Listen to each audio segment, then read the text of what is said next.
Hola chicas, comment ça va? Dernier live de l'année. Désolée pour le retard. J'ai encore les cheveux mouillés et tout. J'ai fait mon max pour être présentable. Et ce soir, je vais vous parler de ces phrases qui vous donnent l'illusion de vivre. Donc, clairement, ces phrases-là, on les dit toutes moi-même et en fait qui nous empêchent réellement de passer à l'action. Coucou.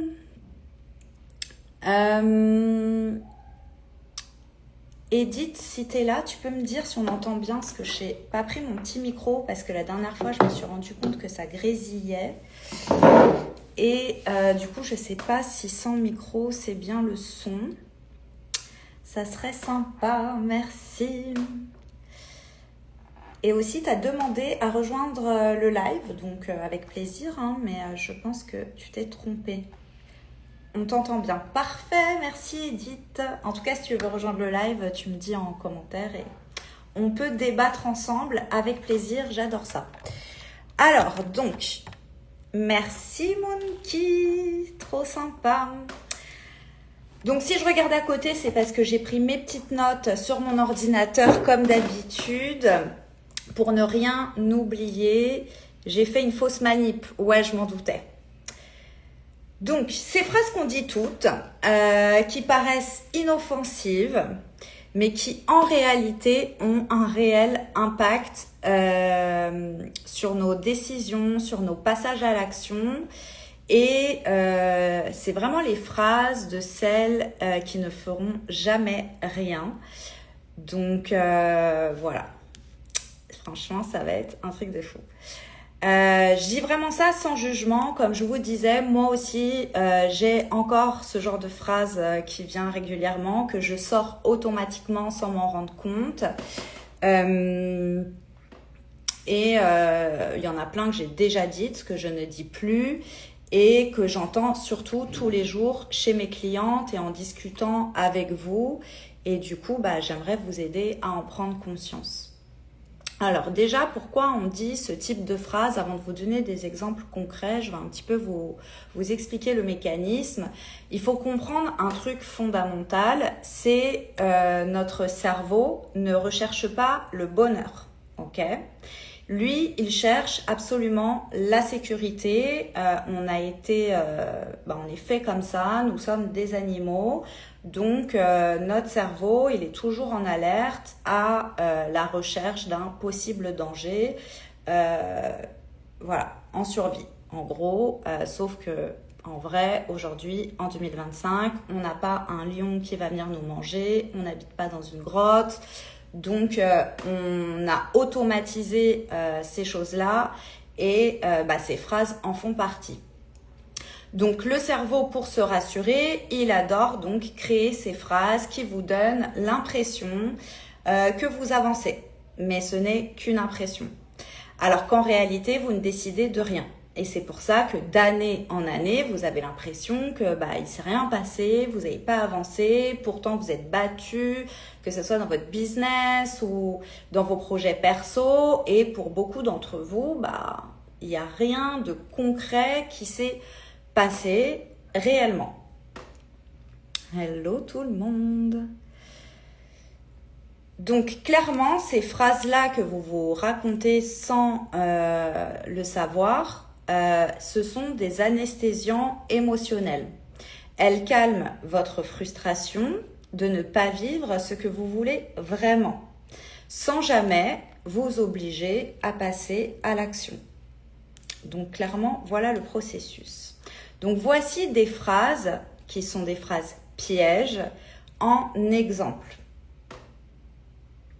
Et je suis sûre, d'ailleurs, dites-moi si dans les phrases que je vais donner, vous dites des fois ça ou pas. Soyez honnête, moi-même, je le dis. Donc, allons-y, profitez de ce live pour prendre un peu conscience.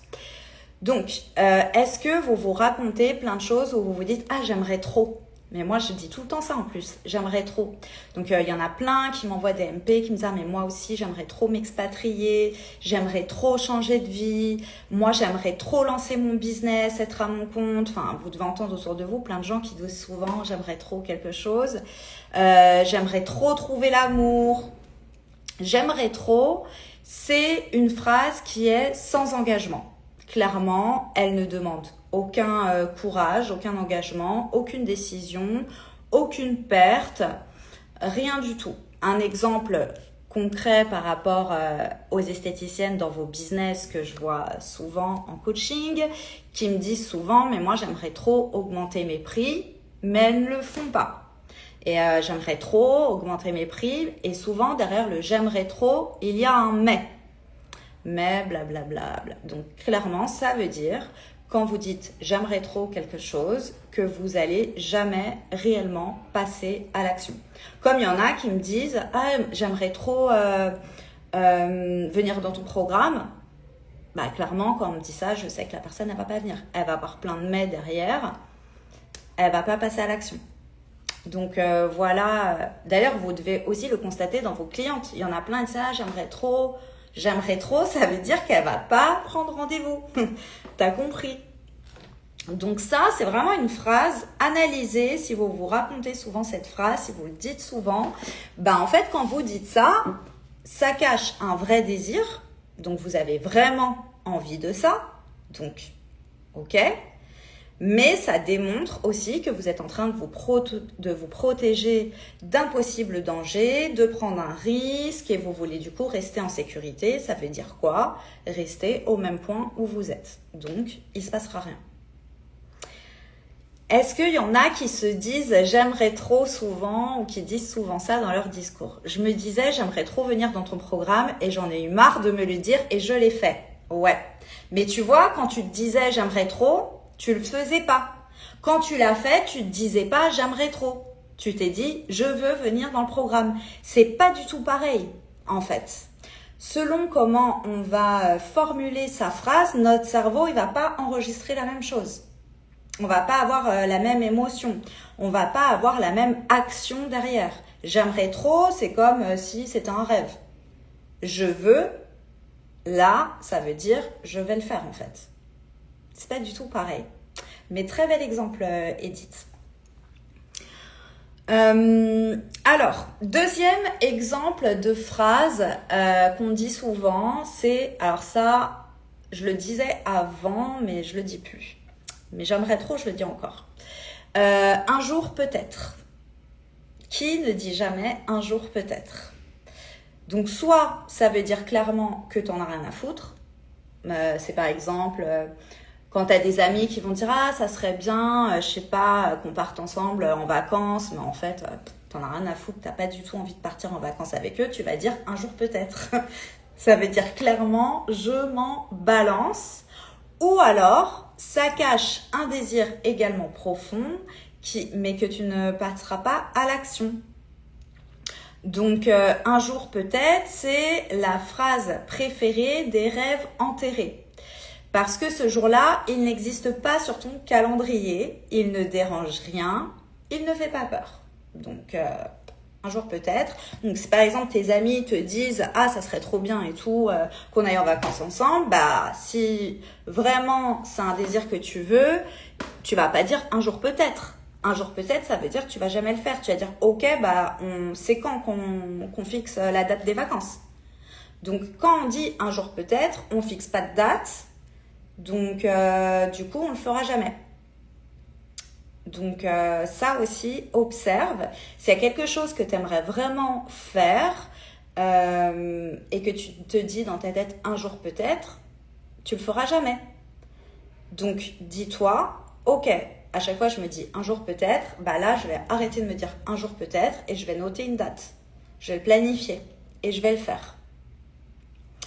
Donc, comme celles qui disent un jour peut-être, je ferai ce métier passion qui me fait vibrer. Ben, en fait, tu le feras jamais. Un jour peut-être, ça n'existe pas. Ok? Ou un jour peut-être, je rencontrerai l'amour. Je rencontrerai quelqu'un. Un jour peut-être. Bah non, en fait. c'est cette année, moi je veux rencontrer l'amour. Ou cette année, je suis prête à rencontrer l'amour. Pas un jour peut-être, c'est trop bizarre. Tant que ce n'est pas incarné maintenant, dans le présent, ce que tu veux, ça reste un fantasme. Et si ça reste un fantasme et que tu ne le incarnes pas réellement maintenant, ce que tu veux, ça n'arrivera jamais. Donc tu peux continuer à dire un jour peut-être. Ok ? Est-ce qu'il y en a qui disent un jour peut-être ? Allez-y. Alors, il y a aussi la troisième phrase qui est quand j'aurai. Quand j'aurai plus d'argent, quand j'aurai plus de temps, quand mes enfants seront grands, quand je serai plus confiante, quand quelque chose. Donc là, on est sur des vraies croyances limitantes. Donc, on croit que la confiance, l'argent ou la clarté arrivent avant d'avoir le truc. Bah non, en fait. C'est en passant à l'action que tu auras confiance. C'est en passant à l'action que tu auras plus d'argent. C'est en passant à l'action, en bloquant des temps de repos dans ton planning que tu auras plus de temps.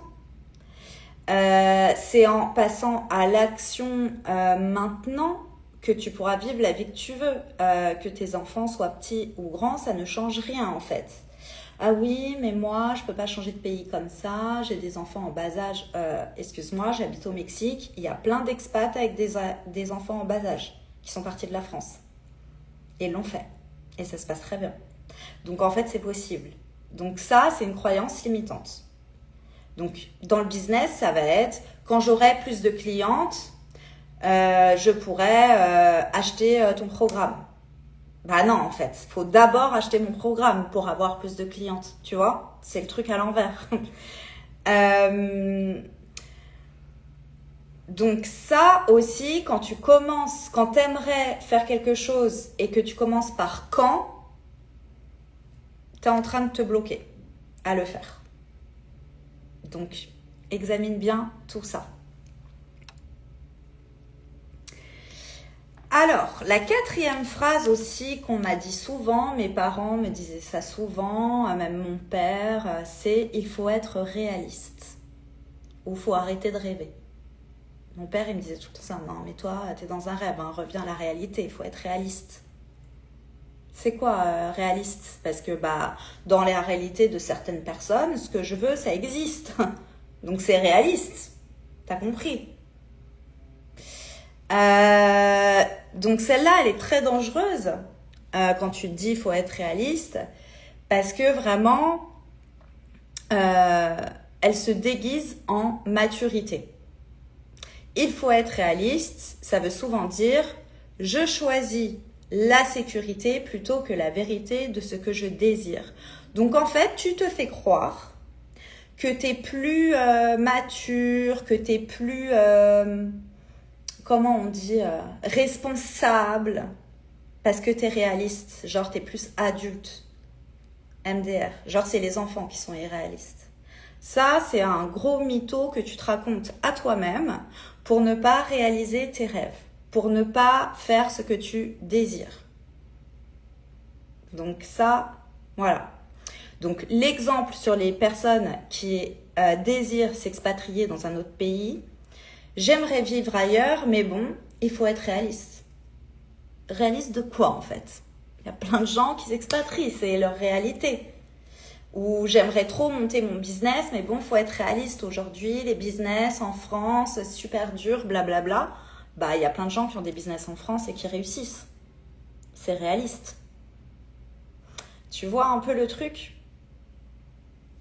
Ou tu te dis, j'aimerais me verser 4 000 € de salaire, mais bon, il faut être réaliste, dans notre secteur, c'est pas possible. Moi, quand j'avais mon institut, je me faisais 4 000 € de salaire. Hein. Donc, c'était réaliste, tu vois ? Donc, tout ça, quand tu te dis, il faut être réaliste, tu te mitonnes grave, de fou. Tu te voiles la face. Et donc, en fait, c'est réaliste pour qui ? Pour ta peur ? Ou pour ton désir profond, ton âme, ce que tu veux vraiment, ce que tu as dans les tripes, ce que tu aimerais vivre, c'est réaliste. Si les gens ne se moquent pas de ton rêve, c'est qu'il n'est pas assez grand. Exactement. Moi, franchement, avec tout ce que j'ai fait ces dernières années, j'ai eu plus de gens qui m'ont dit que j'étais folle que des gens qui m'ont dit « Ah non, mais vas-y ». Plus de gens qui me disaient « Mais t'as pas peur, imagine ça foire ». Bah écoute, je préfère essayer qu'avoir la même vie que toi en fait. Et pareil, un truc, c'est, je dis souvent à mes clientes, n'écoutez jamais les conseils, l'avis des gens dont vous ne voulez pas l'avis. Là, par exemple, j'avais l'exemple très concret avec une cliente là, dans mon groupe Be Life qui voulait s'acheter une voiture. Donc déjà, elle a son compte, esthéticienne, elle veut se faire un kiff, s'acheter une voiture. Et du coup, elle me dit, moi, mon rêve, c'est d'avoir une Fiat 500. Donc elle était partie pour s'acheter une Fiat 500. Et donc là, elle parle avec un pote qui commence à sortir sa science et qui lui dit la Fiat 500, c'est pas fiable, blablabla, bla bla, c'est mieux que tu achètes une Renault, je sais plus quel modèle, bref, une Renault. Du coup, elle vient en coaching parce que elle me dit oui, moi franchement, ça me fait pas kiffer. Ah oui, une Renault Capture. D'avoir une Renault Capture et tout, je dis bah achète-toi une Fiat 500. Elle me dit ouais, mais c'est pas fiable. Je dis mais attends, ce mec-là, est-ce que la vie qu'il a, les voitures qu'il a, comment il vit, ça te fait kiffer, t'as envie d'avoir la même vie que lui? Elle me dit ah non, pas du tout. Je dis bah pourquoi t'écoutes ses conseils? Vraiment, n'écoutez pas l'avis des gens dont vous ne voulez pas l'avis. Écoutez les conseils, l'avis, la façon de penser des gens qui ont la vie dont vous rêvez. Pas de ceux qui ont une vie déjà comme vous, au même stade, ou moins bien en fait, qui sont dans leur peur, dans la sécurité d'avoir une Renault, n'importe quoi. N'importe quoi. Donc ça, c'était un super exemple. Alors, ensuite, il y a l'exemple aussi de l'admiration passive. Beaucoup de gens sont en admiration, en mode « moi, j'adore les gens qui osent, franchement. » Trop de gens m'envoient aussi des messages qui me disent « Ah non, mais je t'admire, tout ce que tu as fait. Moi, j'oserais jamais, blablabla. » Bla, bla. Est-ce que vous dites souvent ça? Vous êtes en admiration passive face à des gens en mode vous êtes un peu fan, vous adorez, vous les admirez, mais finalement, vous ne passez pas à l'action. Vous restez spectatrice de la vie des autres. Vous êtes passif en train de regarder les autres créer leur propre film. Mais en fait, ils n'ont rien de plus que vous. Vous pouvez faire exactement la même chose. Donc ça aussi, regardez s'il y a des gens que vous admirez et que vous vous dites « Ah, moi, je n'oserais jamais faire ça. Ah, mais moi, j'admire. » Ça veut dire que dans le fond, tu as envie d'avoir sa life. Arrête de te voiler la face. Tu as envie d'avoir sa life. Donc, plutôt qu'être en admiration passive, prends-en de la graine et fais pareil, en fait. Tu vois ? Alors, du coup, toutes ces croyances, toutes ces phrases qu'on se raconte, qu'est-ce que ça révèle clairement? Ça révèle un point commun, hein. Elle repose sur des croyances, des pensées, des croyances, ok? Donc ça repose sur ça. Et là, je vais être très claire avec vous, il n'y a pas de vérité absolue. Ce que l'on croit, ce que l'on pense, quand on croit quelque chose, on croit que c'est ça la vérité. Mais non. Quelqu'un d'autre, pour la même situation, va croire autre chose. Par exemple, le mec qui croit que la Renault Capture, c'est mieux que la Fiat 500. Moi, je préfère la Fiat 500. Je crois que c'est mieux que la Renault. Qui dit la vérité? Il n'y a pas de vérité absolue. Ok? Avant de rentrer dans le programme, j'avais tendance à être comme ça, en admiration. Mais maintenant, j'essaie de me donner les moyens pour arriver à ce qui me fait rêver. Bravo! Bravo Edith, parce que ça y est, toi, tu es rentrée dans le process de tu n'es plus spectatrice, tu deviens actrice.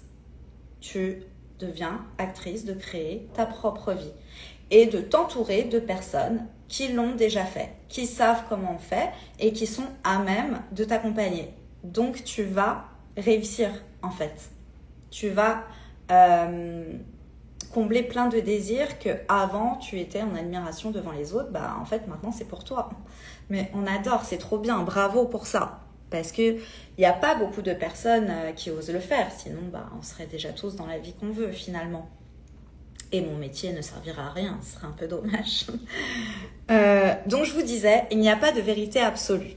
Ma façon de penser à moi, mes croyances, mes paradigmes, ce ne sont pas des vérités. Tout ce que je suis en train de vous dire là, c'est une analyse que moi je crois, qui a été vérifiée avec beaucoup de choses. Mais en vrai, toi tu peux très bien rester dans tes croyances.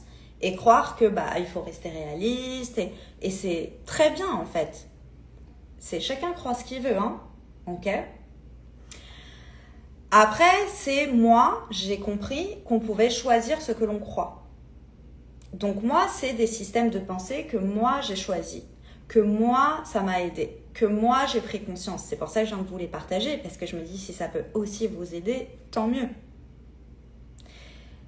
Et je les ai testés, je les ai transformés et ils servent aussi à mes clientes.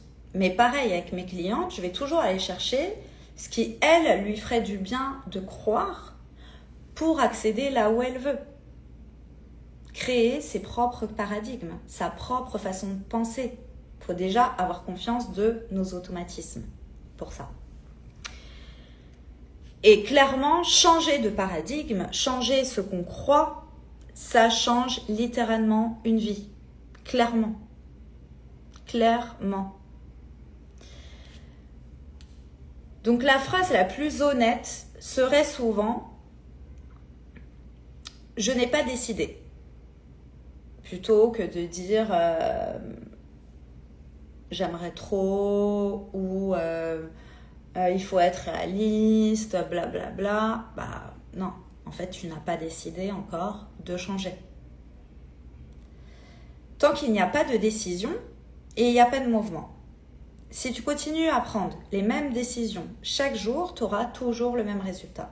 Le jour où tu prendras une décision différente, et ça va partir d'une croyance, tu commenceras à voir évoluer des choses dans ta vie, des changements. Donc, le vrai problème, ce n'est pas le manque de capacité, parce qu'on a toute cette capacité de le faire. Voilà, du moment que ton cerveau fonctionne normalement, il n'y a pas de problème. Il y a des personnes qui sont plus sensibles que d'autres, qui ont des troubles de l'hyperactivité, etc. C'est un peu plus difficile, mais elles ont aussi ces capacités-là. Mais vraiment, ce qui t'empêche, c'est vraiment l'absence de conscience de ce que tu te racontes à longueur de temps. Est-ce que vous avez des questions et est-ce que ça vous parle tout ce que je vous dis ? Mon but, c'est vraiment que vous finissiez l'année avec un peu plus de conscience, à voir un petit peu ce que vous vous racontez, qui ont fait que aujourd'hui, vous êtes à ce résultat-là, à fin 2025, et vraiment vous dire, voilà, à fin 2026, qu'est-ce que j'aimerais qu'il change et qu'est-ce que je me raconte de ça, en fait. Et là, vous allez commencer à changer. Donc, c'est exactement d'ailleurs pour ça que j'ai créé mon programme de la vision à la réalité qui est en promo en ce moment. C'est pas pour vous motiver, pas pour vous dire que tout est facile, mais c'est vraiment pour vous aider à prendre conscience de vos discours internes, identifier vos croyances, changer vos paradigmes et surtout passer à l'action par rapport à ce que vous désirez vraiment. Alors pareil, celles qui me disent « Ah non, mais moi j'ai conscience, je sais c'est quoi mes croyances limitantes », pareil, bla bla bla. Parce que si tu savais, tu aurais la vie que tu veux. Moi-même, quand je veux quelque chose, je sais très bien que je me raconte de la merde. Et donc, moi, je me fais toujours accompagner pour que quelqu'un puisse voir l'angle mort dans le rétroviseur que je ne vois pas. Seul tu as des angles morts, tu ne peux pas les voir. Donc, celles qui pensent être ultra conscientes, vous vous voilez encore plus la face. C'est impossible. Donc, on peut prendre conscience de plein de choses toute seule. On peut comprendre notre système Mais il y a des moments dans notre vie où on est tous un peu vulnérables, etc. On a des angles morts. Et ça, tu serais même pas un être humain sinon. Ce serait bizarre. Tu serais un robot peut-être. Coucou! Donc voilà, donc aujourd'hui ce programme, il est en promo donc jusqu'à lundi à 65 € au lieu de 497 €, t'as bien entendu. À partir de lundi soir, il repasse au prix de 497 €. C'est vraiment un espace pour t'apporter de la clarté, une vérité sur toi et te mettre à l'action en prenant des vraies décisions pour toi. Donc là, on est dans les derniers jours de l'année. Donc vraiment, je vous souhaite de vivre cette fin d'année avec douceur, amour et surtout avec honnêteté envers vous-même. Et que 2026 va devenir l'année où vous arrêtez d'attendre, où vous commencez vraiment à créer ce que vous voulez. Vous sortez de la passivité, de regarder la vie des autres, mais vous créez la vôtre. Que vous allez suivre vos désirs, vos vrais désirs, et non pas ce qui est normal. Donc ça fait peur. Mais suivre ses peurs toute une vie, ça coûte beaucoup plus cher que suivre ses désirs. Donc voilà, en tout cas, si je peux vous accompagner sur ce chemin, ce sera avec une immense joie parce que c'est ma passion, j'adore ça. Et du coup, je vous dis à l'année prochaine pour des nouvelles aventures. Et amusez-vous bien demain soir pour celles qui vont faire la fête. Et pour celles qui ne font pas la fête, reposez-vous bien. Voilà, c'est aussi parfait. Du moment qu'on fait ce qu'on veut, c'est ce qui compte. Et merci à toutes celles qui ont été en live avec moi, pour toutes celles qui auront regardé le replay jusqu'à la fin, pour toutes celles qui me suivent depuis des années, encore c'est l'année 2025, toutes celles qui ont commencé à me suivre. Merci. Et on se voit en 2026. Belle soirée.